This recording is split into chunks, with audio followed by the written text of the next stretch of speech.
So we are in the third session, which is intentional networking. So we went through and did the powerful profiles, and we did purposeful posts, and now we're talking about intentional networking. There's a reason I put posts at the beginning before networking, because it feels like a way to kind of ease into that conversation. So some of y'all are already posting, and I'm so happy to see that.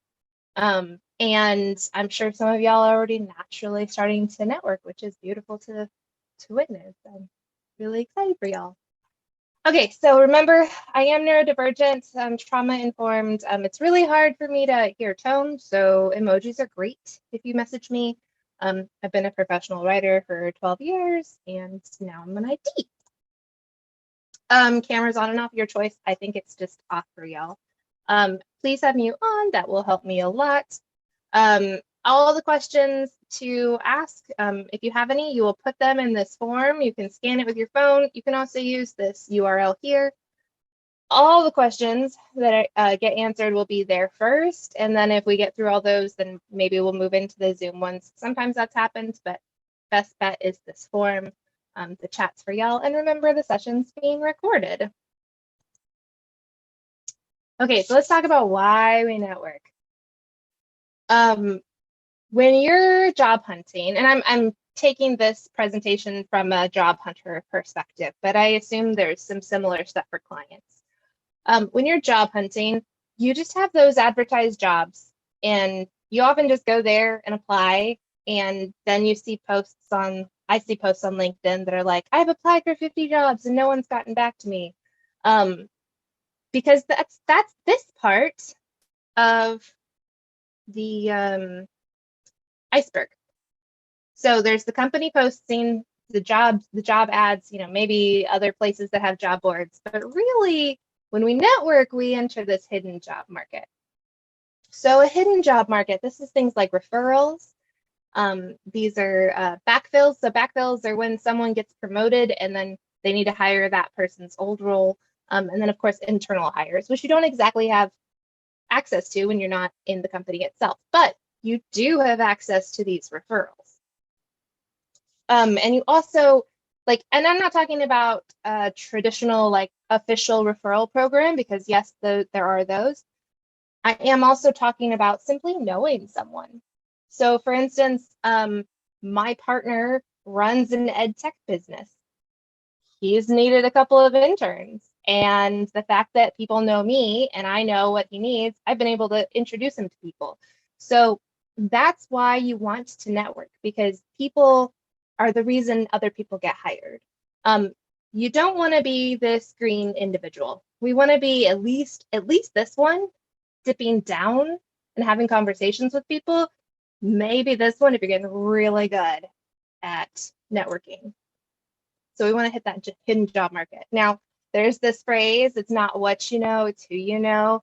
And I want to kind of push against that, because that is this phrase that kind of made me feel really defeated as a job hunter, because, I can't possibly know the right person. That's really kind of rough. So it is what you know. It is also who you know, but it's more importantly who knows you.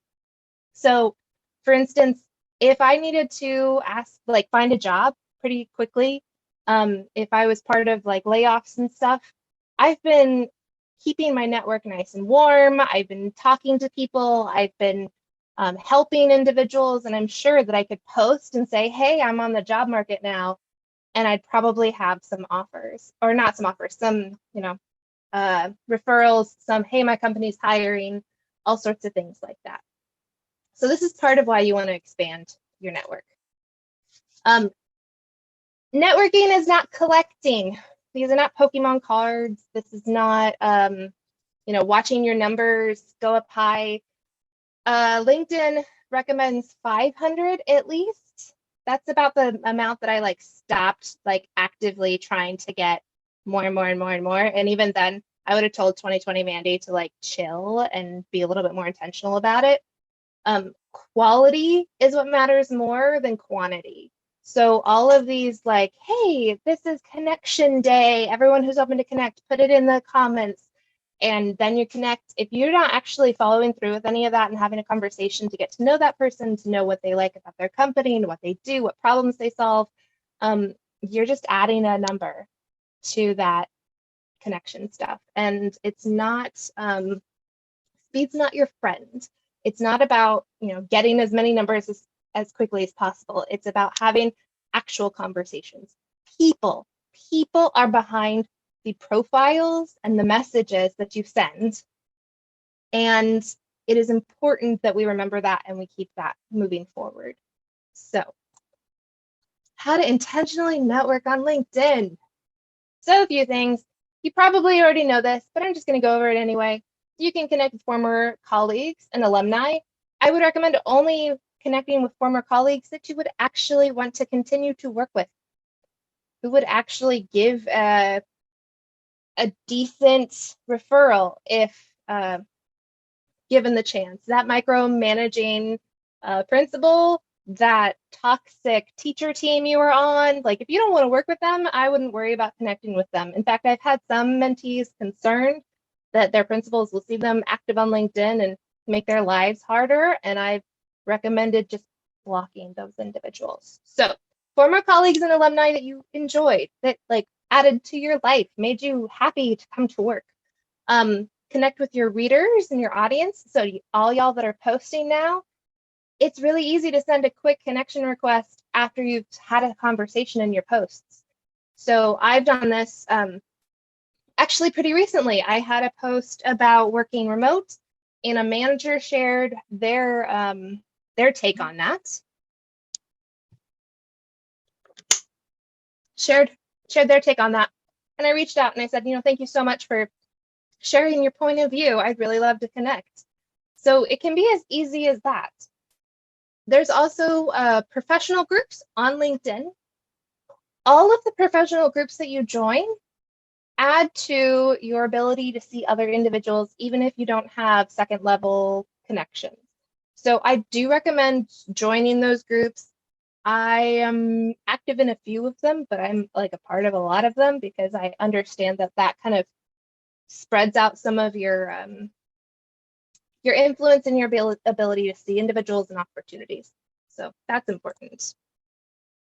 Dream companies and roles. Okay, so you want to connect with people who are at your dream companies, who are in the roles that you're excited about having or were in the roles. So if you're really excited about one of the companies that I was a part of, you would want to connect with me, right? Because then you can turn around and go like, hey, why did you leave this one place? Or what do you really like about where you are now?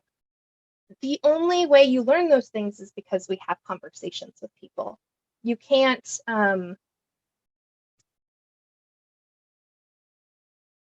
like anyone in an interview can just quote what's on the company website. Anyone can say like, yes, we value diversity, or yes, like this is a psychologically safe workplace. Talking to the people who have the roles that you want to have, who are in the departments you want to be in, will tell you a lot more. So this is important as well. I write demo time because I'm going to show you how to find people at those companies. This is something that a lot of y'all, actually I show a lot of my mentees this. Okay, so let's just do one of my favorite companies right now. This is one of my dream companies. I love Ellevest. They are all about helping women plus individuals get financial education and services. This was not meant to be a plug for them, but I will continue plugging them. They're awesome. Okay, so notice I went to the company website. I went to people, and there are 133 people in the United States. There are also several people within these universities. If I wanted to go even farther and say like, I wonder who is an advisor. If I could spell advisor. There are now 21 individuals I could talk to.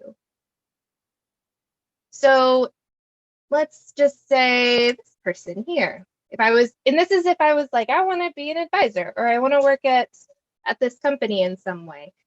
I can find this individual, and then you can go down to their activities, click show all activity, look at posts, and it tells you when the last time this person posts, about a month ago. So connecting with this person may not be that fruitful since they aren't really active here. But what I can do is go over here and click follow. And when I clicked follow, this little button here showed up. And if you click this button, now anytime this individual posts, I will get a notification. And I can go to that post and comment on it and have a conversation. And then when I feel like it's the right time, reach out and connect. So that's if you have your dream companies. If you don't have your dream companies, let's just go over here to jobs real quick and grab something. Sure. Okay, so there's one person already here that I might be able to connect with, but let's just look at some other people in the thing. So again, people, the company site, go to people. They're 114. Usually when I'm looking through these, there's like 4,000. There's like 18,000 for Gartner. So I'm actually kind of surprised that I'm demoing and it's only like 100 something. But anyway, let's talk to someone in learning. Okay, so 5 employees. So sales and training enablement, data scientist. Now, keep in mind, when I put it in the word learning, that is anyone who has the word learning in their profile. So that's not the best. Let's try instructional design, since I was a manager. No, really interesting. What was the job? Manager for learning and development. So learning and development, let's see about grabbing that. Go back over people. Aha, 3 people. So this one has this many followers. Oh, and they're in Austin. That's really cool. So if I really felt brave, I could ask for like an actual coffee chat once I got to know this person. I once was in an actual coffee chat and my brain went, oh, this is so nice. It's like a virtual coffee chat. Anyway, just to show you how silly it is. Okay, so this person posted about a week ago. So this would be a person that you could follow and probably have that conversation with and slowly build that up. If you don't have a whole lot of time, you can always send a connection request. And in that connection request that has the message, connect why you're talking to them back to like whatever job they have or whatever job they're advertising. You like make those connections for them really quickly. Some other things you can do, let's just go to Google. Since I know Google is ginormous. Another thing you can do is like, that's a lot of employees. Filter supplied, what?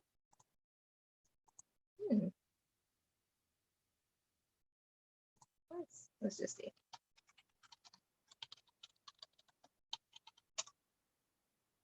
So that was my university. Okay, so my university, I now have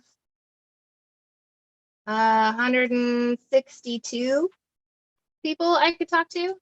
If I wanted to go even further, I might go in, I don't know, human resources, since that tends to be where we put instructional design. Maybe not Google. No, that didn't filter it anymore for me. So some of this is all about kind of playing with the thing. Another thing you can do, I'm going to just press enter here, not actually search anything. So see this people thing? You can search people and they have all these filters. So remember, first connection, someone I'm connected with. Second connection means we share someone. And third connection means we don't know anyone in common. So if I put in second connection, and then I say like, I want them to be in the United States. I want their current company to be, sure, Amazon and Google. Now it says here past companies. So if I wanted to know someone in like who was at Google but now is at Gartner or something, I could do that. Then remember industry, we set our profiles to a certain industry. So that is kind of where that hooks back in. I would like them to speak English so that I know them, I can speak with them. And I don't need any services, let's just see. So now I have 70 people who are second level connections. Second level connections mean that we know someone in common. If I know that person really well, that we have in common, I might ask that other individual, hey, will you introduce me to so-and-so? Because I'm really interested about their company. Or I'm really interested in what they're doing. Things like that. So leverage this so that you're making those connections and talking to people. Now, I don't mean to like, connect. Don't do that. Remember, we're not just trying to bring the number up. We're trying to actually have conversations with people about their job, about their work, what they're doing, things like that. Let me move back to the presentation.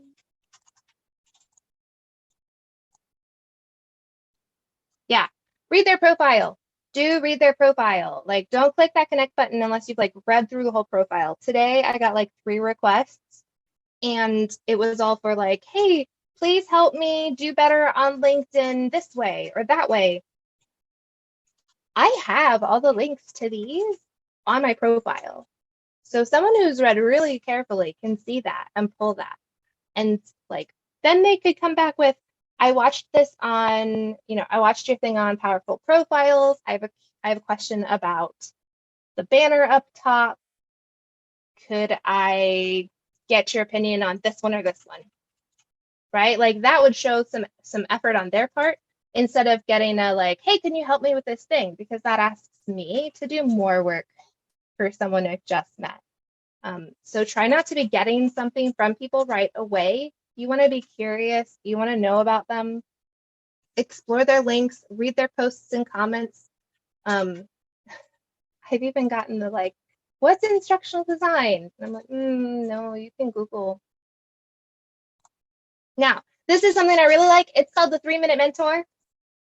So when you find someone who is in a position who's a little bit senior than you, who like that's kind of where you're aiming, you can find them, and when you reach out, you want to give them a 3-minute actionable thing. Now, by 3-minute, I mean they can answer it in 3 minutes, and it gives you some action.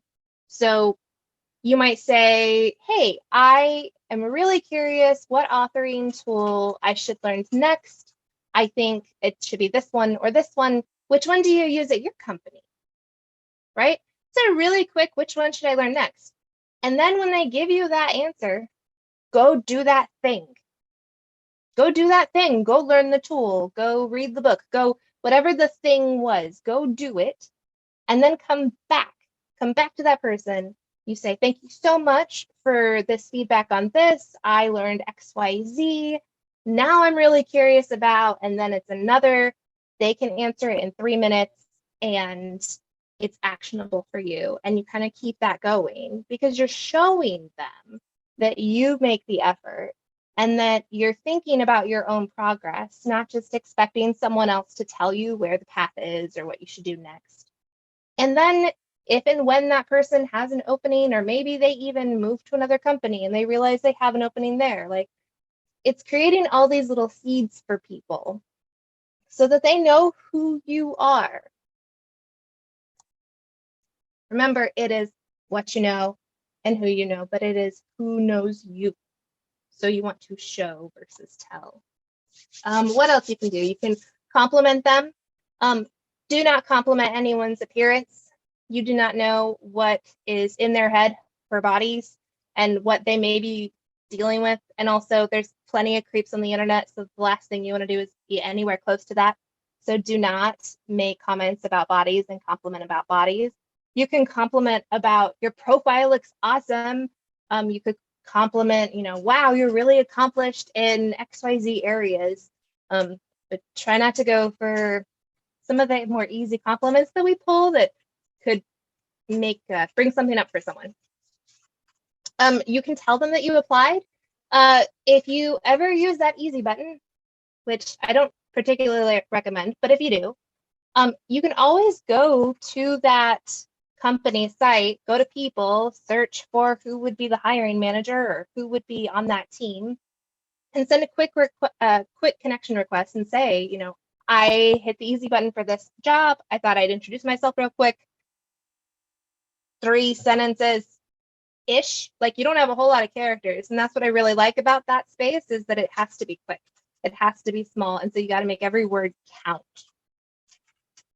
Ask them about their workplace. So this isn't like, so what does your company do? Because you should already kind of have researched into that. Now, I kind of give a little bit of leeway for people who ask me about Gartner, because it's kind of this lofty thing, and it's kind of hard to know like how I fit into that.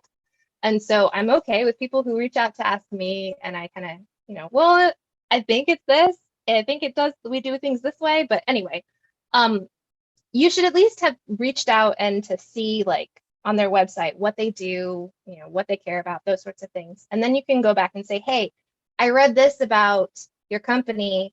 Is that actually what you're experiencing there? Or is this like, what are some ways that your company lives up to these standards that they say? I'd really love to know. So asking them about their workplace, asking them about what kind of problems they solve. So like on your regular basis, like what are you building for? What, like that's something I'm really curious about.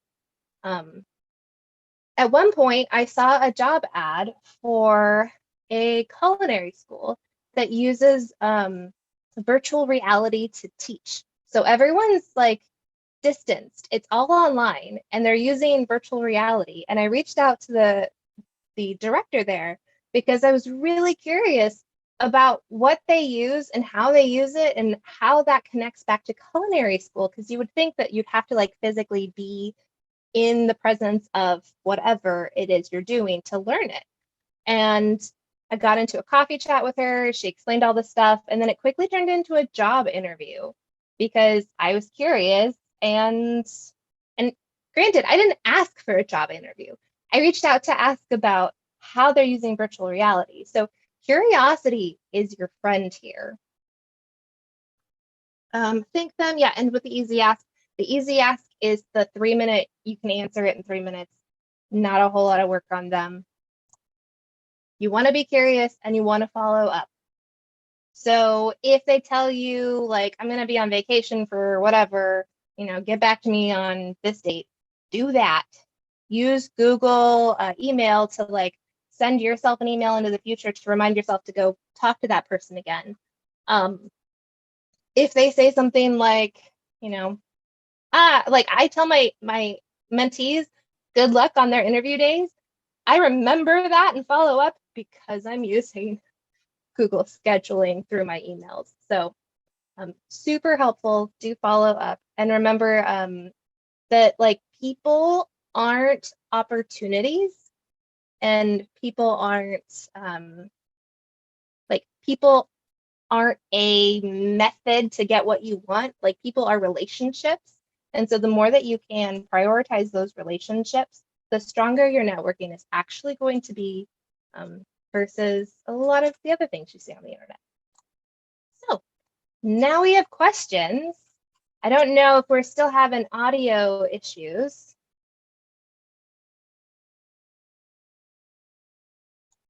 I can pull up my stuff, but let me stop sharing here. Yay, the link is in the chat. I was going to put it in myself. All right, networking.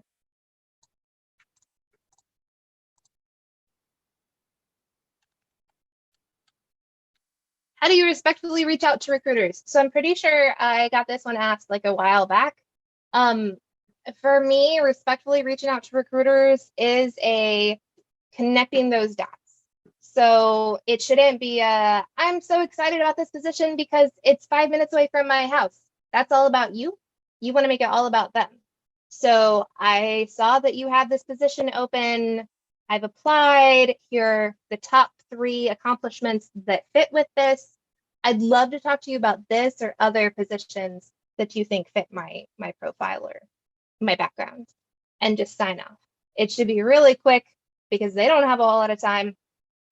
Also, keep in mind these Dear Recruiter posts that people are making, that starts hurting. So when there are people who are like, Dear recruiters, please stop ghosting everyone. Like, I get it.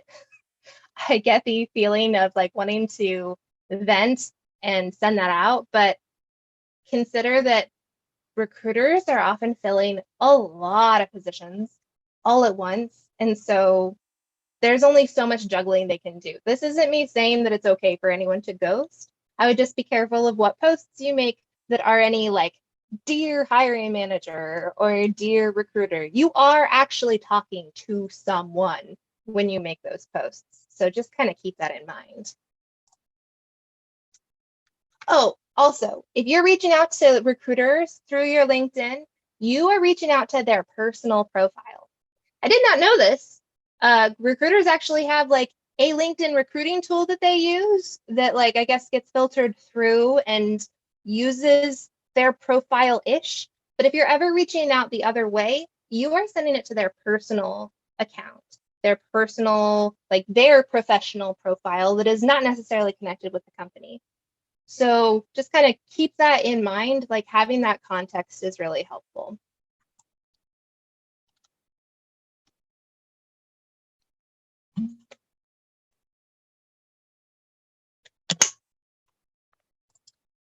What are different ways of thanking and showing appreciation for people who give you coffee chat time? Um, so it's kind of the same, in the same way that I do like interview thank you emails. When I send those, well, because the coffee chat is essentially like an informal interview, right? I tend to send an email or a message over LinkedIn, like whichever way we've been normally talking, and expressing gratitude in really specific ways. So it isn't just like a thank you so much for your time. I'm excited about this company. It's thank you for your time. Like these specific things really make me excited about your company. Like I can tell you're doing really innovative stuff with gamification. I can see that you really care about all your trans associates, and that matters a lot to me. Like something that's really specific that you're like gonna make that your anchor that shows like you really were listening and that your curiosity actually was curiosity and not a like give me something. So that's how I would reach out to thank about coffee chats. You might follow up with a 3-minute, like something quick, that 3-minute mentor thing of like, now that we've talked about that, I'm going to go I'm going to go read this book that you recommended. And then when you do that, like follow back up, right? So that follow up, that's the magic because not everyone does that. A lot of people send out messages, but very few actually turn back around and go like, you helped me in these ways and thank you so much. And now I'm wondering, should I listen to this podcast or take this course? So that follow-up is really big. It's also a matter of recognizing, like don't personalize anything if they don't get back to you. I I try really hard to get back to y'all, but so many of y'all reach out, so it doesn't always happen. And it is not something like I hope there's no one on the other screen that's like, Mandy must hate me. She must have so much time. Like, she must not have any time. Like, I must be annoying her. Like, don't fill in those gaps. I know your brain wants to, but don't. I really appreciate when someone's like, hey, I'm following up about this. I didn't hear from you. If you have some time, I'd really love to, know your answer to XYZ. It's not, I mean, it's not like you're coming to them and going like, I have financial services to sell to you. And they say, no, thank you. And then you like follow back up anyway, or you send a pitch and then they don't get back to you, and so you send the next pitch. Like you're just following up in a conversation. How would you do that if you walked into the, I don't know, a conference center where all the networking has happened and like someone was there that you sent a message to a while back? You'd be like, hey, I'd still like, I sent you this thing. I'm curious if you had any thoughts about it. A lot of times we're just busy. And so don't personalize any of that and make it you. I've accumulated a lot of connections and I'm concerned about quality versus quantity that you mentioned. When someone sends a connection request, what is your process for determining to accept or not? I feel bad for not accepting, and it's confusing because there are so many LinkedIn leaders encouraging connecting with others freely. Anyone who sends me a connection request, I accept.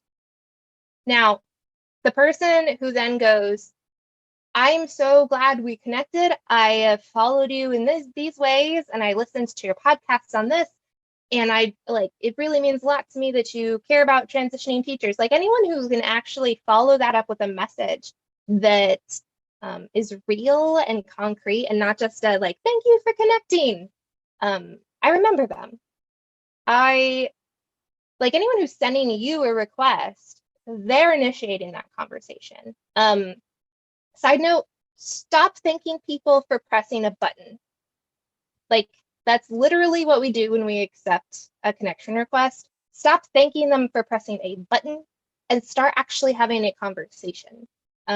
If you're worried that your network is all quantity and not quality, go strike up conversations with people in your network. Go find people in your network, go look at their profile, go say, hey, I read this article. It's really cool that you wrote that. I have thought a lot about that. Go like actually follow up on those individuals and like create that depth. Not a lot of people do this, and that's part of why you get like all these connection requests with no anything like no message or no follow-up message or anything like that. That's like what you're setting yourself apart as is remembering there's a person behind the screen and you want to connect with that person. LinkedIn is just a medium. How LinkedIn collects the data for how many people have applied for a job. Is this someone who presses the apply button? It could mean they ended up applying, but they may not have, or they might have pressed it more than once, so the numbers might be inflated. Yeah. So if you've ever seen like 400 people applied for this job, it could be very much that it's just 400 people have pressed that button. I don't really know. Excuse me. I don't really know how the data is collected and making like confirming that they've actually applied. I think it's just a track of that button itself.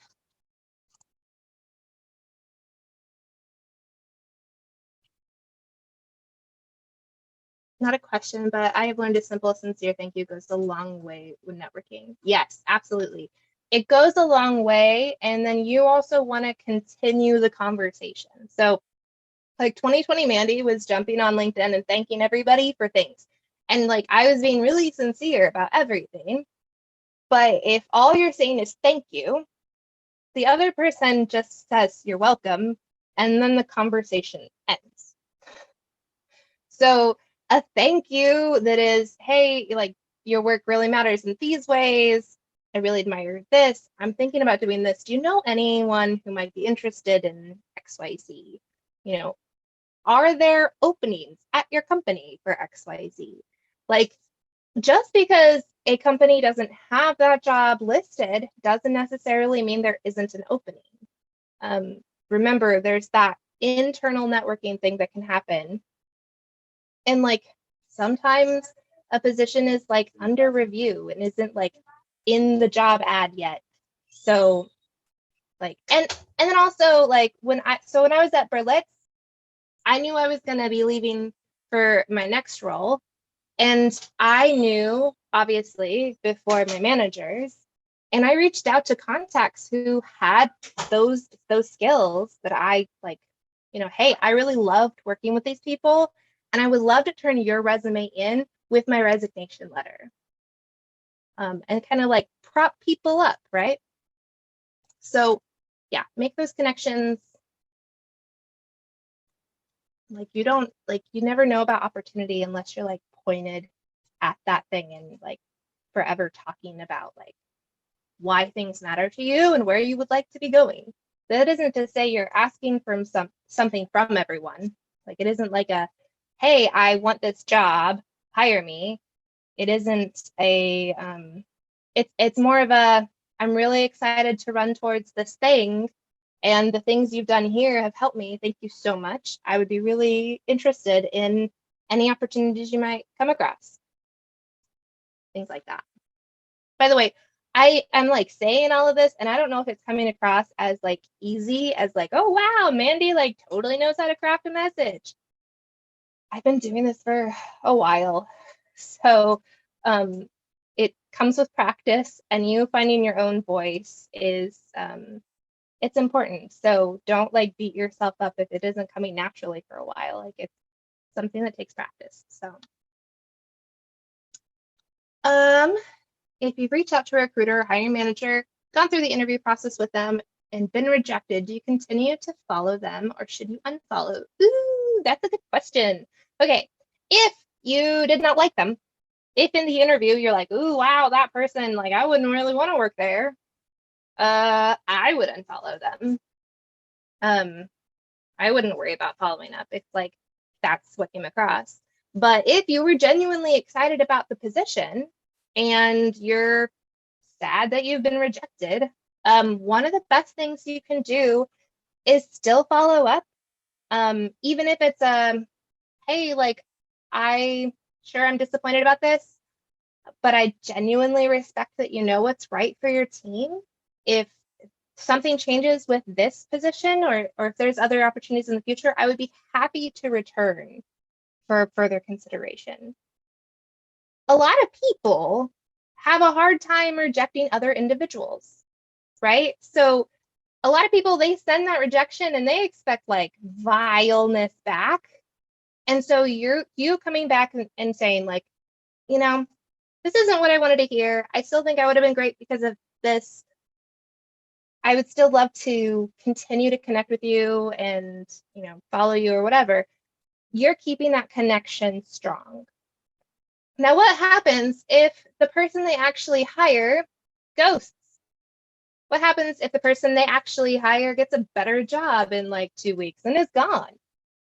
Now you have set yourself up to still be there and to still be in consideration.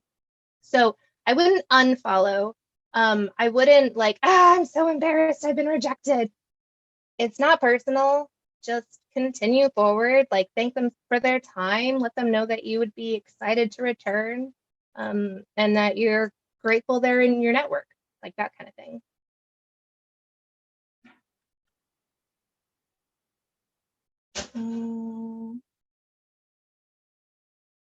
Thank you for sending the first recording. Can you send the recording for the second webinar? That individual does not have any information in the notes, but you're welcome to like send me a message over LinkedIn and I can see what I can do. Where are all the replays of the sessions being posted? They are being they're being sent to your email. So if you have signed up with the Academy in that registration thing, they're sent to you. So like in a couple of days, this one will be sent out, I think. How do you find professional groups, or do you have any specific ones we can search for? Ooh, great question. Let me show you. Well, first, let me change my tab. Okay. So, you go to the search bar, and I just did enter, and I'm going to reset all these. And I did center again. No. Okay, awesome. So this people drop down right here to groups. And there are a ton of groups. Now, all of these that are at the beginning are the ones I'm already a part of. But like, I don't know. Let's do neurodivergence. Ooh, neurodivergent professional network. I'm not in any of these, by the way. Like, I just now thought that might be a good idea. So then you click on it, you'd read through like whether or not, show off, whether or not that would be something that you would find useful. And then you click join. And sometimes there's some questions. It's been a long time since there were questions when I did this, so I haven't run into it a whole lot. But then the admins like have to approve you and stuff. But like I could go through a lot of these and be like, ooh, like neurodivergent women, that's amazing. That's a really small group. I wonder if it's like a particular like class or something like that. I may have to come back to this later. But yeah, that's how you find groups. Then groups show up over here once you're a part of them. So I would recommend joining the professional groups that relate to the goals you want to get to. I don't know if that's instructional design for you or, excuse me, something else. So hold on just a second.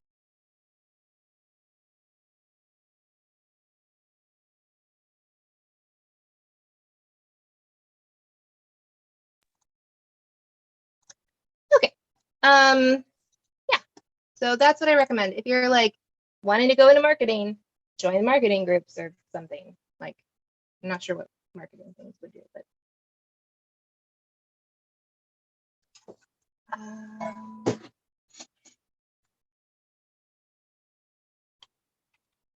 how can I promote myself on being open to work as a contractor or subcontractor without sounding desperate, rude, or ridiculous? I know I have to show as posts how I am working on polishing my skills. Is that the only way to prove that I'm a good, skillful worker? No, I don't think so. It could be like anecdotes about your job, like other past experiences. Um, it could be like informative posts of like, hey, don't forget when you are designing XYZ to consider these top 3 things, right? Because you're showing your expertise then when you're posting and sharing information out.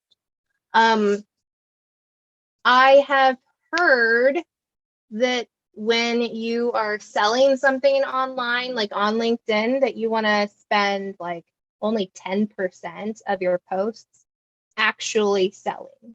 Like everything else should be helping make other people's lives better. I am not a freelancer, so I do not know if that's true. I have just heard that in posts and stuff. Thank you, love. A freelance group might be really great to answer those questions.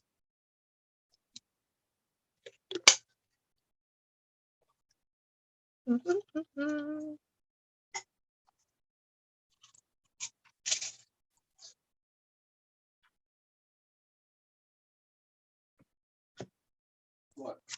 It's not new chips and stuff. Let's see. I did that one.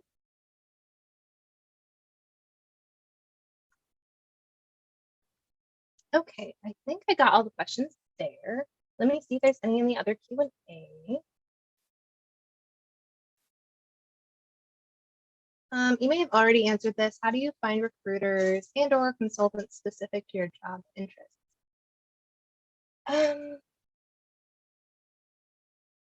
Really, I only know of going to like the company's site and then going to people and searching the word recruiter.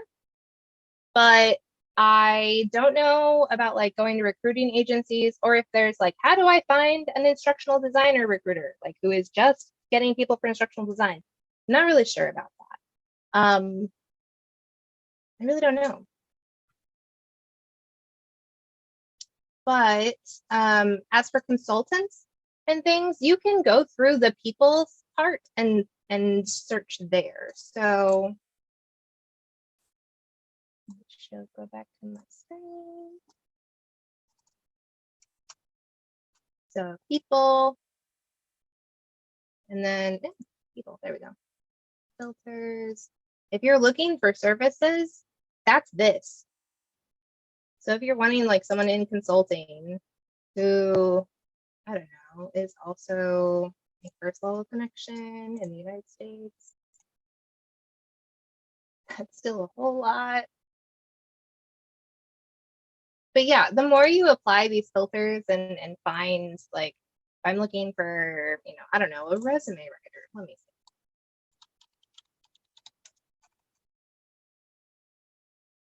So here's an individual who's a copywriter. There's also, I don't know if it's still a thing, but there used to be a like offering services or something banner. I haven't seen that in a while though.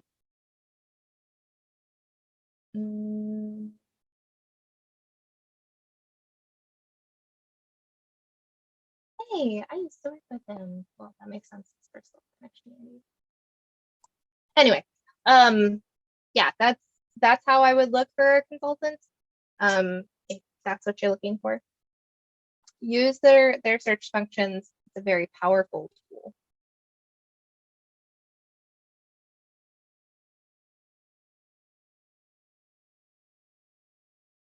As a member of the Idol Academy, I follow a lot of idols on LinkedIn. However, I also follow well-known IDs. Is it bad to support and utilize training by these other ID professionals? No, it's not bad to like get your knowledge and use where you can.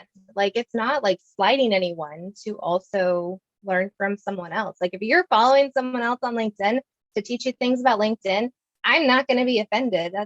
That's you doing you. Like, that's fine and wonderful. I'm glad you have multiple sources.